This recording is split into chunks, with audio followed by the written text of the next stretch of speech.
دل اور سینے کے اندر ان لوگوں کی محبت نہیں، اس انسان کا دل اور سینہ ایمان سے خالی۔ وہ بندہ مومن کہلانے کا حقدار نہیں، وہ بندہ مسلم کہلانے کا حقدار نہیں ہے جو ان لوگوں سے محبت نہیں کرتا۔ ان لوگوں سے محبت وہ ایمان کی علامت ہے، وہ ایمان کی نشانی ہے۔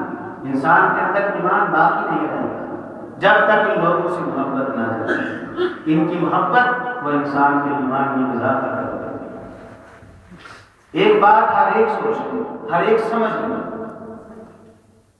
نماز جس طرح وہ قابل قبول نہیں جو آپ کی مرضی کی ہو جو میری مرضی کی، روزہ وہ قابل قبول نہیں جو میری مرضی کا ہے جو آپ کی مرضی کا ہے، زکوٰۃ حج وہ قابل قبول نہیں جو میری مرضی کا ہے جو آپ کی مرضی کا ہے، نماز وہی قابل قبول ہے جو کتاب و سنت کے مطابق ہوگی، روزہ وہی قابل قبول ہے جو شریعت کے مطابق ہوگا، حج زکوٰۃ سارا دین وہی قابل قبول ہے جو کتاب و سنت کے مطابق ہوگا۔ بالکل اسی طرح ان لوگوں سے محبت بھی وہی قابل قبول ہے جو کتاب و سنت کے مطابق ہے۔ وگرنہ اولیاء اللہ سے، صلحاء سے، اتقیاء سے، انبیاء سے، اہل بیت سے، صحابہ سے اور پیغمبر سے بھی ایک محبت ایسی ہوتی ہے جو انسان کو غیر اسلام سے خارج کر دیتی ہے، کافر بنا دیتی ہے۔ ٹھنڈے دل سے بات سننے والی کہ محبت رسول اور محبت اولیاء، ان سے بھی انسان بڑا کافر ہوتا ہے۔ میں قرآن مجید کی دلیل سے آپ کو بات سمجھاتا ہوں۔ اللہ رب العزت نے قرآن مجید کے اندر عیسائیوں کے 3 گروہوں کا تذکرہ کیا اور تینوں گروہوں کا الگ الگ تذکرہ کر کے اللہ فرماتے ہیں لقد کفر الذین قالوا ان اللہ هو المسیح ابن مریم، کافر ہیں وہ لوگ جو یہ کہتے ہیں کہ عیسیٰ اللہ ہے، کافر ہیں وہ لوگ جو کہتے ہیں عیسیٰ اللہ کا بیٹا ہے، کافر ہیں وہ لوگ جو کہتے ہیں 3 الہ تثلیث، ایک ان میں سے عیسیٰ ہے، تینوں ہی کافر ہیں۔ اور جن لوگوں نے کہا تھا عیسیٰ ہی اللہ کی محبت نہیں تو اور کیا ہے، جن لوگوں نے کہا تھا کہ عیسیٰ اللہ کا بیٹا ہے یہ محبت نہیں تو اور کیا ہے، جن لوگوں نے یہ کہہ دیا تھا کہ 3 الہ ہیں ان تینوں میں سے ایک عیسیٰ ہے یہ محبت نہیں تو اور کیا ہے، اللہ نے کہا تینوں ہی کافر ہو گئے ہیں۔ کیوں؟ ان کی محبت منزل من اللہ دین سے بڑھ گئی، اللہ کی ساری شریعت سے بڑھ گئی۔ کتاب و سنت کے مطابق محبت کیا ہے؟ کتاب و سنت کے مطابق محبت یہی ہے کہ انبیاء کو، صلحاء کو، اتقیاء کو، اولیاء کو، اصحاب کو، اہل بیت کو ان کے مقام اور مرتبے سے نہ بڑھایا جائے نہ گھٹایا جائے، جو ان کا مقام ہے ان کو رکھا جائے۔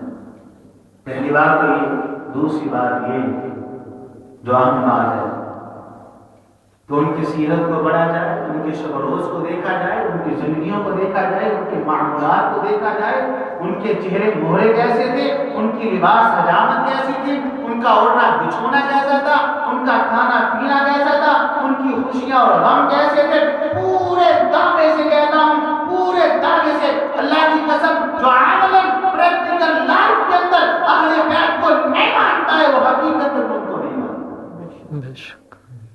تو ان کی تعلیمات کے پر سیدنا علی رضی اللہ عنہ امیر المؤمنین خلیفہ المسلمین، صحیح مسلم میں نقشہ ہے، بڑا پیارا نقشہ، سنیے گا، میں حوالے کا ذمہ دار ہوں، الحمدللہ یہ ہمارا اسٹیج ہے ذمہ دار، یہاں سے جو بات بھی ہوتی ہے پوری ذمہ داری سے کی جاتی ہے۔ میں گو کے طالب علم ہوں، ناقص العلم ہوں، محدود لمیٹڈ میرے پاس علم ہے اور وہ بھی ناقص ہے، لیکن بات انشاءاللہ ذمہ داری سے ہوگا۔ صحیح مسلم کے اندر حدیث ہے، نبی علیہ السلام مسجد نبوی میں تشریف لائے اور جناب علی لیٹ ہوئے، زمین پہ لیٹ گئے، آپ نے کہا علی قوم کھڑے ہو جائیں اور میدان جہاد کے لیے نکلیے، کفار سے جہاد کے لیے نکلو اور واپس پلٹ کے دیکھنا بھی نہیں، اس انداز سے نکلو کہ واپس پلٹ کے دیکھنا بھی نہیں۔ علی ایک قدم اٹھاتے ہیں رضی اللہ تعالیٰ عنہ، دوسرا قدم اٹھاتے ہیں رضی اللہ تعالیٰ عنہ، تیسرا قدم اٹھاتے ہیں، ذہن میں ایک سوال پیدا ہوتا ہے، اللہ کے رسول نے یہ تو حکم دے دیا علیہ السلام کہ جہاد کرو، قتال کرو، لیکن یہ تو پوچھا نہیں کہ کب تک جہاد کرنا ہے۔ چہرہ دروازے کی طرف ہے، کمر اللہ کے رسول کی طرف علیہ السلام، اسی حالت میں اونچی آواز سے بولو. کہتے ہیں اللہ کے رسول علیہ السلام چہرہ دروازے کی طرف. بتلائیے کب تک میں کفار سے جہاد کرتا ہوں؟ آپ نے کہا علی رضی اللہ عنہ تیرا چہرہ جانب دروازہ ہے، تیری کمر میری طرف ہے، تو نے سوال کرنے سے قبل اپنے چہرے کو موڑا کیوں نہیں ہے؟ رخ تو نے موڑا کیوں نہیں ہے؟ چہرہ ادھر ہے، کمر میری طرف ہے. علی نے کیا جواب دیا رضی اللہ تعالی عنہ؟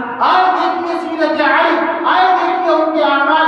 کہ اللہ کے رسول جب میرے دماغ کے اندر یہ سوال پیدا ہوا تو میں نے آپ سے پوچھا نہیں کب تک جہاد کرنا ہے، تو چند لمحے قبل آپ نے یہ حکم جاری کیا تھا علی اٹھو جہاد کے لیے، واپس پلٹ کے نہ دیکھنا. میرے دل کے اندر یہ اندیشہ پیدا ہوا اگر میں نے اپنے چہرے کو گما لیا کہیں آپ کی نافرمانی کہیں آپ کی نافرمانی نہ. سبب موجود ہے، علت موجود ہے، عذر موجود ہے، شرعی عذر ہے.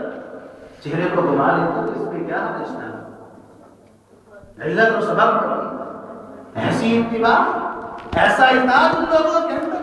اور یاد رکھیے گا علی رضی اللہ